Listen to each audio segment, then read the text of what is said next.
देखिए, हमारी पार्टी प्रारंभ से स्वर्गीय भीमराव अंबेडकर जी के समाज में दिए गए योगदान को सदैव नमन करती है और इसीलिए जनसंघ के जमाने से लगा करके हमारी पार्टी ने सदैव अंबेडकर जी के समाज में उनके द्वारा किए गए योगदान को स्मरण करने के लिए लगातार माननीय प्रधानमंत्री जी, उसके पूर्ववर्ती हमारे तत्कालीन प्रधानमंत्री स्वर्गीय भारत रत्न अटल बिहारी वाजपेयी जी, हमारे अपने विचार परंपरा के आधार पर हर साल उनकी जयंती और उनकी पुण्यतिथि मनाते हैं।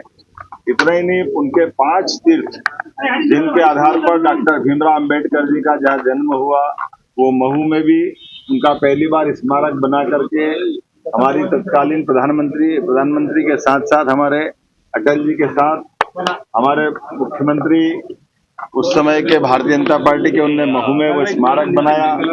हर साल बड़ा महाकुंभ लगाने का काम भी हमारे अपने अम्बेडकर जी के जयंती के अवसर पर करते हैं।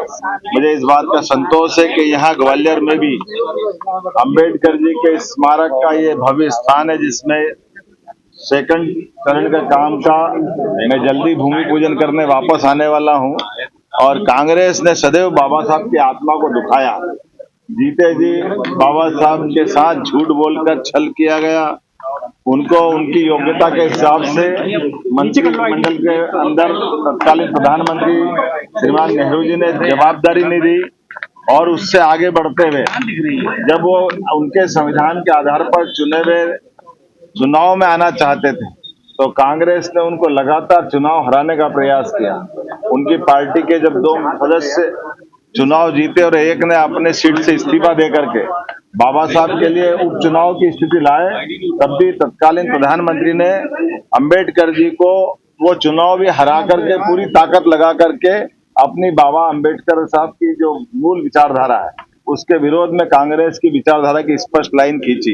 इतना ही नहीं, बाबा साहब ने अपने जीवन में जो दिल्ली के अंदर योगदान दिया है वो किसी से छिपा नहीं, संविधान से लगा करके पार्लियामेंट तक।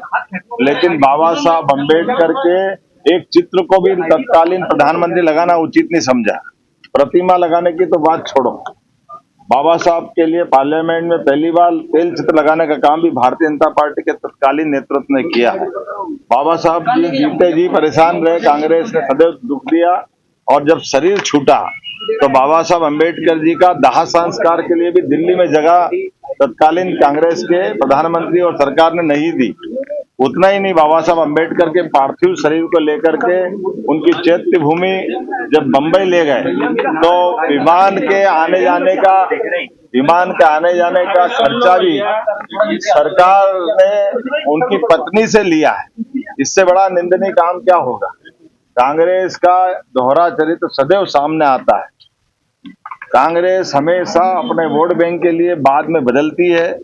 जैसे कि आपातकाल का पाप कांग्रेस के सिर पे था, जब उनने संविधान की एक तरह से हत्या करते हुए कोर्ट ने उनको रिहार किया, कोर्ट ने उनका चुनाव अवैध घोषित किया, बदले में उनने देश को आपातकाल दिया। अंबेडकर जी के इस स्मारक स्थल पर आकर के मुझे इस बात की प्रसन्नता, थोड़े दिन पहले ही हमने डॉक्टर भीमराव अंबेडकर अभयारण्य पार्क का नामकरण किया जो सागर में बनने वाला है। डॉक्टर भीमराव अंबेडकर जी के माध्यम से कई सारी योजनाएं, पंचतीर्थ तो है ही, जहाँ भगवान बुद्ध के स्मरण के आधार पर सांची से हम अंबेडकर जी को जोड़ते हैं। तो हमने बौद्ध यूनिवर्सिटी बनाने का काम किया, दुनिया भर के बौद्ध लोगों को मध्य प्रदेश से जोड़ने का अवसर दिया। बाबा साहब अंबेडकर के आधार पर बच्चों को, मेधावी विद्यार्थियों को छात्रवृत्ति, उनके पढ़ने की, उनकी कोचिंग की, उनके जीवन में बदलाव की, इसी प्रकार से विश्वविद्यालय डॉक्टर भीमराव अंबेडकर विश्वविद्यालय महू में बाबा साहब के जन्म स्थल पर बनाने का काम भी हमारी सरकार ने किया। एक एक करके इतनी सारी योजना है कि बाबा साहब, और वास्तव में हमने ये बाबा साहब के प्रति उनके समाज को दिए गए योगदान को नमन है।